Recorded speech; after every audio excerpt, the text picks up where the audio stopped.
Tanya. Iya, kan tadi udah saya jawab. Iblis kerjaannya apa? Memfitnah. Anda menyampaikan fitnahan iblis. Anda kan pekerjanya iblis.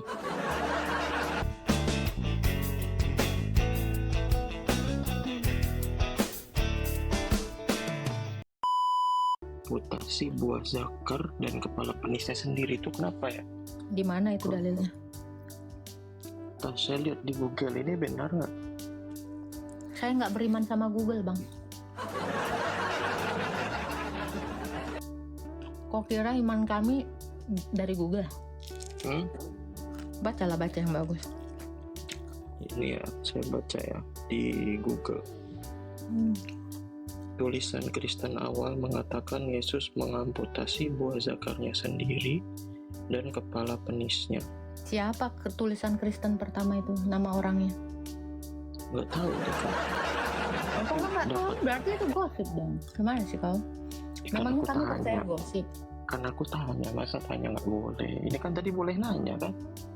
Lah kan kamu udah bertanya, terus masalahnya apa? Ya kan aku nanya aja. Ya udah. Nggak apa-apa bro. Karena bohong itu memang kesukaannya iblis gitu. Bagus itu, bagus. Jadi memang kalian itu harus memfitnah, harus berbohong. Kenapa? Karena memang iblis tuh pengennya kalian kayak gitu. Nggak apa-apa. Lanjutkan bro, jadi pengikut iblis. Bagus itu kok. Nggak apa-apa. Jadi pengikut iblis sih orang. Oke. Apakah Tuhan pernah memfitnah? Enggak kan? Tidak. Iya.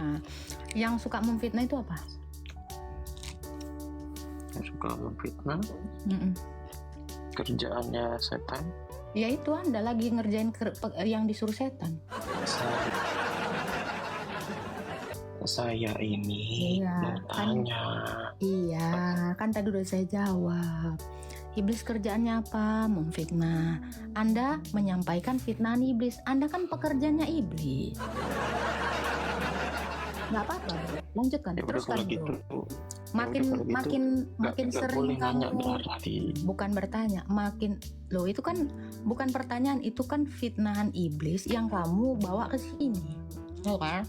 Makin banyak gini bro, makin banyak kamu melakukan kejahatan, makin senang kali iblis ngasih kau ini ke fitnah yang lain. Lanjutkan. Iblis lagi ketawa dan bertepuk tangan. Lanjut bro. Ya, ada lagi? Saya tanya.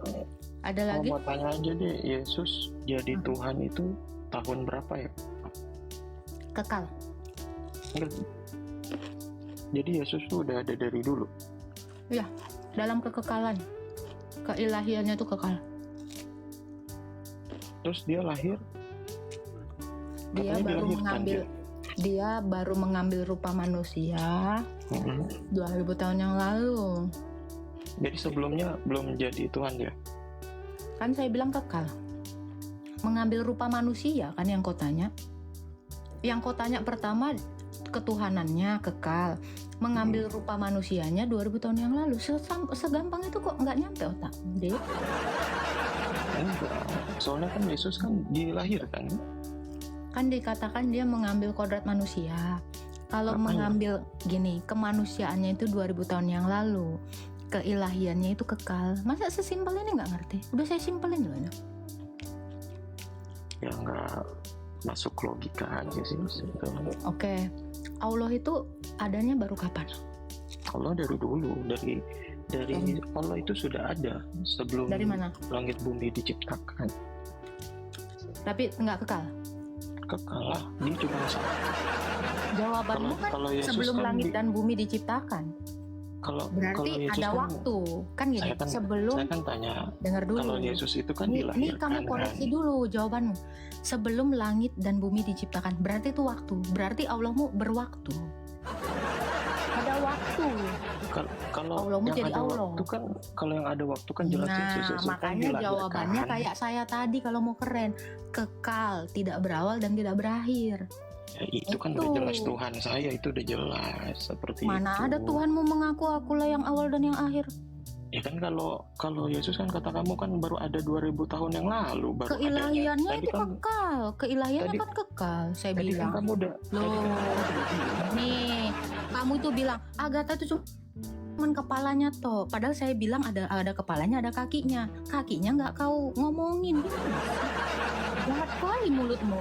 Semangat ya nyembah iblisnya. Ayo semangat jadi instrumen iblis. Lanjut bang. Aku jadi instrumen iblis sih Iya orangnya. Orang Gitu saya sih. bilang keilahiannya kekal, kemanusiaannya 2000 tahun yang lalu. Kau bilang kan baru 2000 tahun yang lalu. Kan iblis Kan itu kau suka yang tadi bilang. Tadi kan kau yang bilang. semangat nyembah batunya. Ada lagi yang mau ditanya? Ya berarti kan Yesus itu baru ada 2000 tahun yang lalu kan kau bilang tadi. Kemanusiaannya, kalau keilahiannya kekal. Tapi Allahmu kan waktu dia jadi Allah, waktu sebelum dunia diciptakan. Kan? Berarti Allahmu berwaktu. Itu jawabanmu itu loh. Jawabannya itu telak loh. Berarti Allahmu bermula. Yang jelas berwaktu kan Yesus lo bilang tadi. Tadi kamu bilang Allah itu jadi Tuhan sebelum dunia dijadikan, ya kan? Berarti Allahmu itu ada permulaannya kapan? Sebelum dunia dijadikan. Terus kalau Yesus nggak dilahirkan berarti nggak ada Tuhan dong. Kenapa? Kalau Yesus nggak dilahirkan berarti nggak ada Tuhan dong. Loh, orang dia Tuhan dalam kekekalan kok dibilang nggak ada sih? Gimana sih kepalamu, Dek? Tadi kan lu bilang, cuman dia kan lahirnya aja 2000 Tadi saya bilang keilahiannya kekal, kemanusiaannya 2000 tahun yang lalu. Ini saya ulang 50 juta kali, Bang. Coba ulangin dari dulu, ulangin ya, ikro ya. Ikutin kakak ya, Dek ya. Keilahian Yesus kekal, kemanusiaannya 2000 tahun yang lalu. Coba ulangin, Dek. Nah, Tuhan lu siapa? Allah Tritunggal. Jadi Tuhannya ada 3? Satu apa 3? Satu dalam 3 dalam 1. Jadi yang lahir itu siapa? Yang lahir itu kemanusiaannya. Kan itu tadi yang kamu tanyakan. Berarti Bunda Maria itu melahirkan Tuhan. Tuhan dilahirkan. Betul, kemanusiaannya itu dilahirkan. Kok kayak manusia biasa? Coba, kamu bisa kayak tunggu. Kamu bilang sabar, kamu bilang kayak manusia biasa. Kamu lahir dari perawan ibumu atau bapakmu dulu ngewek sama ibumu? Hah? Nah? Ditanya deh, jangan bilang. Kamu bilang sama seperti manusia. Memangnya kau lahir dari perawan, deh? Loh, kalau kau lahir dari perawan baru kau bilang sama Yesus sama saya juga dari perawan mama saya. Lah siapa yang membuahi sel telurnya? Angin gitu. Jadi hati-hati dengan narasimu itu. Setiap kata itu ada artinya. Saya tuh memikirkan itu. Jadi kamu udah sama belum? Sebentar, kamu udah sama belum seperti Yesus, memiliki keilahian yang kekal dengan kemanusiaan? Loh, kalau kamu sama seperti Yesus, sabar. Ketika kamu mengatakan sama seperti manusia, sama seperti kamu, berarti kamu punya keilahian dong. Betul. Konteksnya kan saya tanya berarti kan Yesus sama seperti manusia biasa dilahirkan, betul kan? Menjadi sama seperti. Tahu nggak? Menjadi sama, sebelumnya sama nggak? Kenapa? Yesus itu menjadi sama seperti manusia. Kalau dia menjadi sama seperti manusia, sebelumnya sama nggak? Kalau dia menjadi belum juga dijawab, lu gimana sih? Oke, jawab. Ya, jadi kalau kamu mau berkata-kata atau berretorika, saya ahlinya. Gitu. Jadi pahami dong, saya setiap yang keluar dari mulut saya itu saya pikirkan. Ada maknanya. Jadi jangan asal ngedenger, nggak ada isinya. Linu. Tuh, makin linu otaknya. Kayak punya otak aja dia, nggak ada. Hei, lari. Itu dia udah dapat jawabannya, makanya dia lari. Menjadi sama seperti manusia, sebelumnya nggak sama. Nah, mantap ya. Oke, Larasatye, halo. Kak. Telepon Pak Prop dong, gue mau pipis nih. Halo, Paslap, Shalom. naik dulu Paslap. Iya, halo. Silakan Kak, ada yang mau ditanyakan Kak? Gini Kak.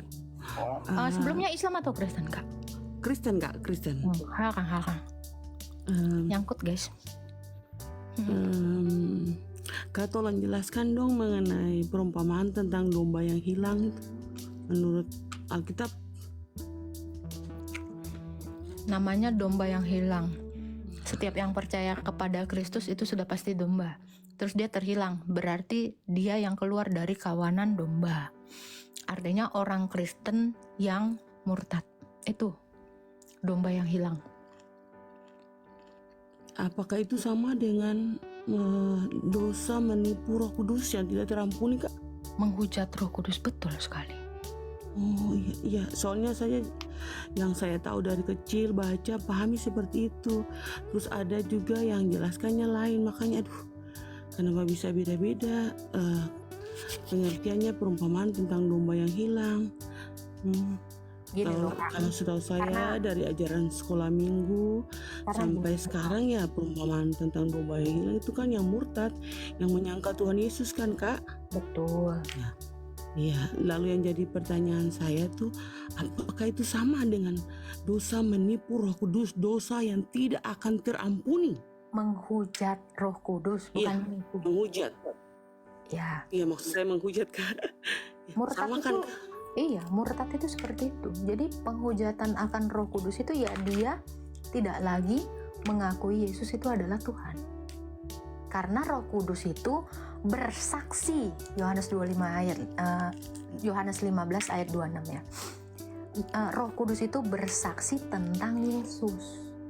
Itu kan, jikalau penolong yang lain, roh kebenaran yang keluar dari Bapakku utus, dia bersaksi tentang aku. Jadi Roh Kudus itu di dalam hati setiap domba atau di dalam hati setiap manusia itu untuk menyatakan Yesus itu adalah Tuhan kita, maka kita harus patuh kepada Tuhan Yesus. Ketika kita menolaknya, ketika kita murtad mengakui ilah yang lain, kita sudah menghujat Roh Kudus itu. Makna menghujat Roh Kudus itu jadi menghujat Roh Kudus itu bukan maki-maki kayak gimana, bukan, tetapi menolak Yesus sebagai Tuhan, karena Roh Kudus itu bersaksi untuk itu. Iya, kalau itu saya paham Kak ya. Terus gini Kak, ada yang pernah saya lihat di postingan para pendeta gitu. Terus ada Kristen yang keluar gitu. Lalu ada komen-komen yang bilang kembalilah sebelum terlambat. Dalam hati saya nih Kak, mau ketik apa iya bisa diampuni? Bukannya itu termasuk bentuk penghujatan? Bisa dong, ketika dia bertobat, coba dibaca itu Ibrani berapa itu ya, mereka tidak diperbaharui sekali lagi sampai mereka benar-benar mengerti itu. Jadi Kak, makanya kan bukannya ada Kak gini Kak, sabar. ada ayat sabar. Jadi Alkitab itu bukan satu ayat ya. Iya, gini Kak, ada ayat yang gini. Saya baca gini, ada ayat yang bilang kalau hal yang sudah kamu ketahui tuh, dosa yang kamu sudah ketahui lalu kamu lakukan itu tidak terampuni. Oh tidak salah di Matius apa Markus gitu Kak? Kata siapa? Yesus itu kan mengampuni dosa. Iya. Siapa bilang tidak mengampuni? Ya yang diajarkan kepada saya seperti gitu. Apa mungkin pengajarnya salah? Bukan, karena kamu mengira satu ayat membenarkan semua ayat yang lain. Padahal satu ayat itu ada hubungannya dengan ayat yang lain. Iya, kayak biasa ditulis Alkitab kan, Matius, ada Markus, misalnya ada kesaksian Markus gitu kan Kak. Tuh ada juga Yohanes gitu kan. Kayak pembandingnya. Bentar, kamu pernah membaca perumpamaan tentang anak yang hilang? Apa yang dilakukan bapaknya? Menyambutnya kembali kan? Sama seperti Yesus itu akan menyambut kamu kembali. Tetapi setelah kamu memahami itu, setelah kamu meminta maaf, ya kamu jangan ngulangi kesalahanmu. Kan kata Yesus, pergilah dosamu sudah diampuni dan jangan mengulang lagi. Ya udah itu. Berbuat dosa lagi. Shalom Gurunda. Salam. Gue ke toilet bentar. Tapi gue sambil Oh, dengar. kata, Lanjut. kata Bapak Gembala saya lain ya. Aduh. Nggak apa-apa Kak. Kita sama-sama belajar, kita saling melengkapi. Iya, Kak. iya. Iya. Apa mau tanya apa lagi Kak? Gitu. Terus apa lagi ya? Maaf. Bingung tadi lupa dicatat. Terus apa Prof ya? Tunggu sebentar Prof. Diingat dulu. Saya Perempuan bukan Prof, tentang Kak. domba yang hilang. Terus apa lagi? Ah, Aduh, satu apa lagi? Aduh. Tadi yang penjelasan Kak Agatha tuh Prof, yang ayat apa tadi yang belum itu? saya bukan Prof Kak. Oh, bukan Prof ya, maaf. Bukan. Habis ngomong sambil merem Kak. Saya ada rambutnya Kak. Mikir. Ada, Kak. Ini saya ada rambutnya nih, tuh kan ada. Nah, Gitu. Iya, terus iya apa lagi Kak? udah yang lain dulu kali ya Kak.